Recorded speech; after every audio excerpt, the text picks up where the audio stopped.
मेरे प्यारे बच्चों, आपका मेरे channel study with Mrs Poonam पर आपका स्वागत है। आज हम कक्षा 12 संस्कृत दिग्दर्शिका के 6 चैप्टर महामना मालवीय का हिंदी अनुवाद करेंगे। और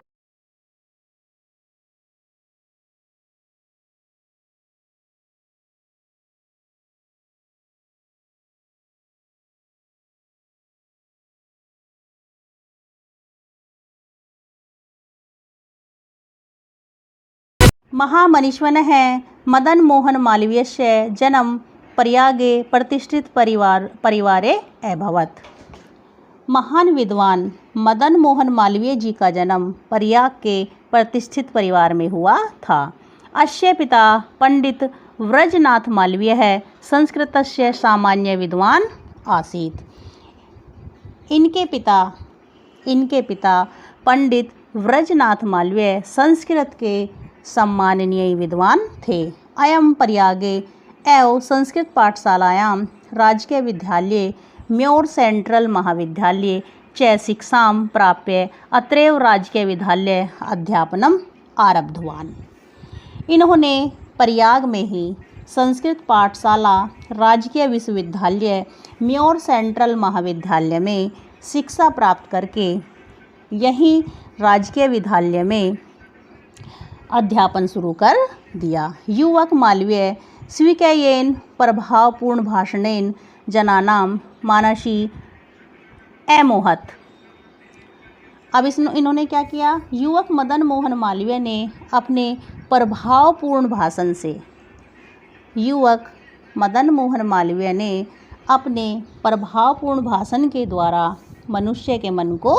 मनुष्यों के मन को मोह लिया। अतः अस्य सुहृदयत्वं प्राणिवाक् पदवीं प्राप्य देशस्य श्रेष्ठतां सेवां कर्तुं प्रेरितवन्तः। प्रेरितवन्तः का मतलब होता है बच्चों प्रेरित करना। अब यहाँ पे क्या हुआ? इसीलिए उनके मित्रों ने उन्हें वकील की पदवी प्राप्त करा करके देश की सर्वश्रेष्ठ सेवा करने के लिए प्रेरित किया। तदनुसारम अयम विधि परीक्षां मूर्तयः प्रयागस्थे उच्च न्यायालय प्राणिवाक्रम कर्तुमारभते। अब उसमें क्या किया उन्होंने?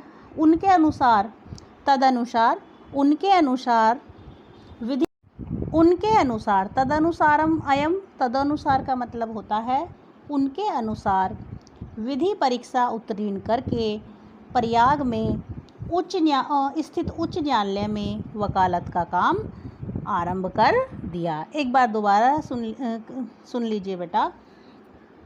उनके अनुसार, तदनुसारम का मतलब होता है उनके अनुसार।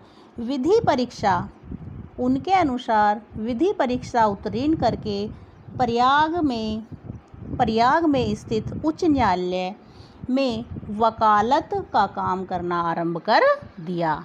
विधेय प्रकाष्ठ ज्ञानेन मधुरालापेन उदार व्यवहारेण च शीघ्रमेव मित्राणां न्यायाधीशानां च सम्मान भाजनम अभवत्। फिर क्या हुआ? कानून में उन्हें क्या था? कानून में उन्हें प्रकाष्ठ ज्ञान था। कानून में प्रकाष्ठ ज्ञान होने पर और मधुर वार्तालाप के द्वारा उदार व्यवहार के द्वारा उन्होंने शीघ्र ही मित्रों और न्यायाधीशों के सम्मान पात्र बन गए। एक बार दोबारा देख लीजिए। कानून में प्रकाष्ठ ज्ञान के द्वारा और मधुर वार्तालाप के द्वारा और उनका जो व्यवहार था वो भी बहुत अच्छा था। व्यवहार के द्वारा उन्होंने शीघ्र ही अपने मित्रों और न्यायाधीशों के मध्य सम्मान प्राप्त कर लिया। महापुरुषा लौकिक प्रलोभनेषु बद्धः नियत लक्षण कदापि भ्रश्यन्ति। अब इसमें क्या कहा गया है? महापुरुष, लौकिक माने होता है बेटा सांसारिक, प्रलोभनेषु होता है प्रलोभन, बद्धा माने होता है बंद कर। महापुरुष सांसारिक प्रलोभनों में बंधकर निश्चित लक्ष्य से कभी भी भ्रमित नहीं होते हैं या कभी भी विचलित नहीं होते हैं। देश सेवा अनुरक्तो अयम युवा उच्च न्यायालयस्य परिधौ स्थातुं न शक्नोत्। अब इसमें क्या कहा गया है? देश सेवा में अनुरिक्त, देश सेवा में अनुरिक्त यह युवक उच्च न्यायालय की परिधि में बंद कर नहीं रह सका या ठहर नहीं सका।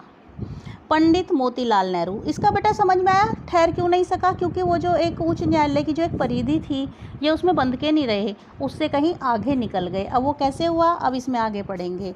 पंडित मोतीलाल नेहरू, लाला लाजपत राय प्रभृतिभ्यः अन्ये राष्ट्रनायके सह सोऽपि देशस्य स्वतन्त्रतासंग्रामे अवतीर्ण। अब इसमें क्या था? मोतीलाल नेहरू, लाला लाजपत राय इत्यादि अन्य राष्ट्रीय नायकों के साथ में वो भी देश की स्वतंत्रता संग्राम में उतरे। देहलिया त्रयोवस्तित में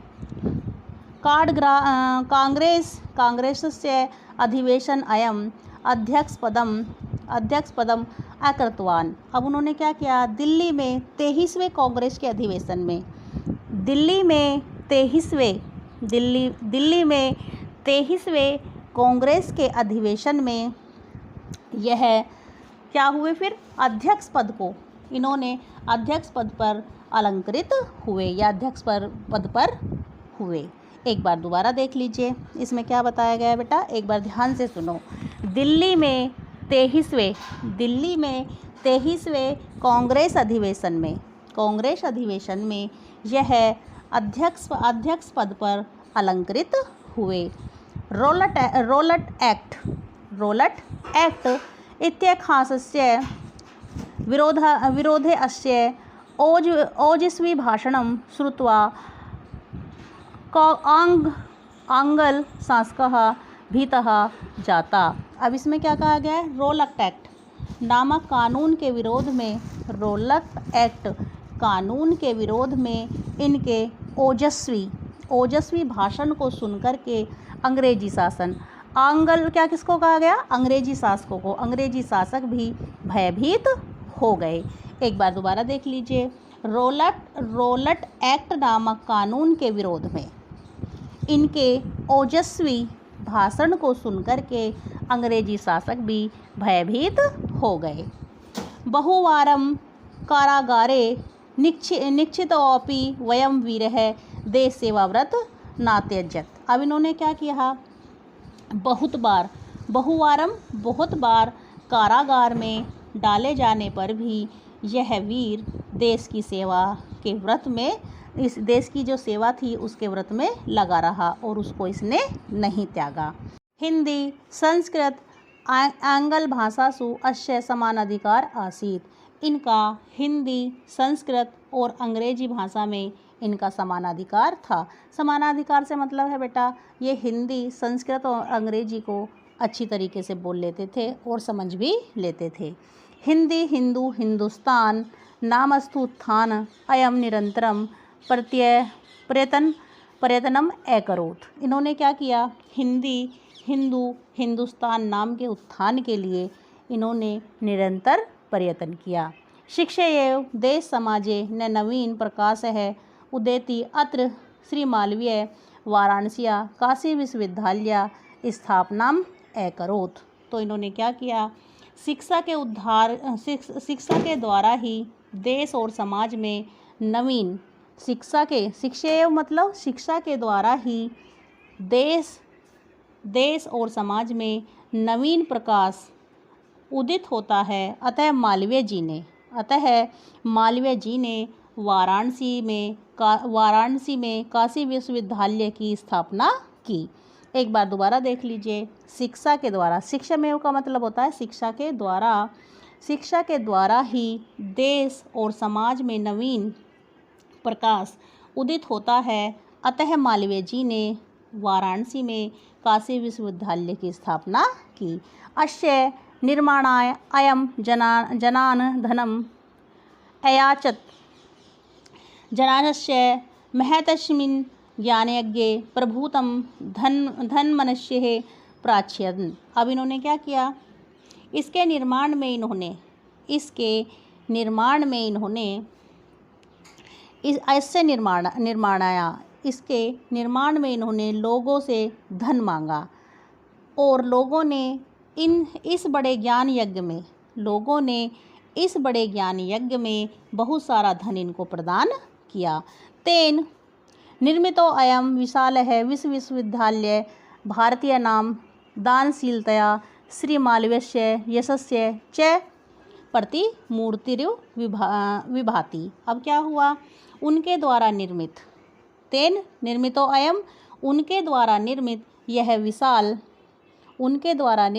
विशाल विश्वविद्यालय भारतीयों के दानशीलता श्री मालवीय जी की यश प्रतिमूर्ति की भांति प्रतीत हुआ। साधारण स्थिति को अपि जनाः महतोत्साहेन मनस्वितया पौरुषेण च असाधारणमपि कार्यकर्तुं क्षमे इत्यदर्शत्य मनीषमूर्धन्यः मालवीय। साधारण स्थिति वाला, साधारण क्या है, साधारण स्थिति वाला यह मनुष्य भी बड़े उत्साह के साथ मनस्वी स्वभाव और पुरुषार्थ के साथ असाधारण कार्यों को भी करने में समर्थ हो जाता है, ऐसा मनीषी मूर्धन्य मालवीय जी ने कहा। फिर इसके बाद क्या हुआ बच्चों, एतदृश्यमेव जनास्तं महामना इत्युपाधिना अभिधातुम् आरब्धवन्तः। इसके बाद इसीलिए ही लोगों ने इनको महामना वाली उपाधि से कहना आरंभ कर दिया। एक बार दोबारा देख लीजिए, इसीलिए तत्दृश्यमेव का मतलब होता है इसलिए ही लोगों ने इनको महामना वाली उपाधि से कहना आरंभ कर दिया। महामना विद्वान वक्ता धार्मिको नेता पटु पथकारश्च आसीत्। महामना मालवीय जी महान वक्ता, धार्मिक नेता और चतुर पत्रकार थे। परमस्य सर्वोच्च गुणम जनसेवा आसीत्। परंतु उनका सर्वोच्च गुण जनसेवा था। जनसेवा मतलब होती है बेटा उनका जो सर्वोच्च गुण होता है, सर्वोच्च गुण, और जनसेवा होता है जन की, मनुष्यों की सेवा। परंतु उनका सर्वोच्च गुण जनसेवा था। यत्र कुत्रापि अयम जनानां दुखितान पीडितमानश्च अपश्यत् तत्रैव स शीघ्रमेव उपस्थितः सर्वविधिं सहायश्च अकरोत्। वो क्या करते थे, जहाँ कहीं भी वे दुखी मनुष्यों को देखते और पीड़ित मनुष्यों को देखते थे, वहीं ये शीघ्र उपस्थित होकर के सब प्रकार से उनकी सहायता करते थे। सहाय्य होता है बेटा सहायता करना, सर्वविधि होता है सर्व प्रकार से, सर्वविधिम सभी प्रकार से, सहाय्य होता है सहायता, अकरोत माने करते थे। एक बार दोबारा देख लीजिए, जहाँ कहीं भी दुखितान होता है दुखी, जहाँ कहीं भी ये दुखी मनुष्यों को देखते थे और पीड़ियान क्या होता है पीड़ित मनुष्यों को देखते थे, वहीं ये शीघ्र उपस्थित होकर के सर्वविधि से सर्व प्रकार से उनकी सहायता करते थे। प्राणी सेवा अस्य स्वभावे एवा अस्ति, और प्राणी मात्र की सेवा करना ही इनका स्वभाव था। अध्यात्माकं मध्ये अनुपस्थितोऽपि महामना मालवीय स्व अमूर्ति रूपेण प्रकाश्य वितरन् अंधे तस्मै निगमनाः जनानां सन्मार्गे दर्शयन् स्थाने स्थाने जने जने उपस्थिते एव। आज हमारे बीच वे अनुपस्थित होते हुए भी महामना मालवीय अपने यश से अमूर्त रूप से प्रकाश वितरण करते हुए या बखेरते हुए अंधकार में डूबे हुए लोगों को सन्मार्ग दिखाते हुए स्थान स्थान पर और जन जन में के अंदर आज भी उपस्थित हैं। बेटा एक बार और समझ लिए, थोड़ा सा हार्ड है। आज हमारे बीच अस्माकम, आज हमारे बीच, मध्य अनुपस्थित है, आज हमारे बीच अनुपस्थित होते हुए भी महामना मालवीय अपने यश से अमूर्त रूप से प्रकाश बिखेरते हुए अंधकार में डूबे हुए लोगों को सन्मार्ग दिखाते हुए स्थान स्थान पर और जन जन ले लीजिए या मनुष्यों के अंदर उपस्थित हैं। जयन्ति ते महाभागा जनसेवा प्रायणः जरा मृत्युभ्यम ना अस्ति येषां कीर्तितनो क्वचित है। अब इसमें क्या कहा गया? जयन्ति ते महाभागा, जय हो महापुरुषों की। जयन्ति ते महाभागा, जय हो महापुरुषों की जो जनसेवा प्रायणः, जो जनसेवा में लगे हुए हैं।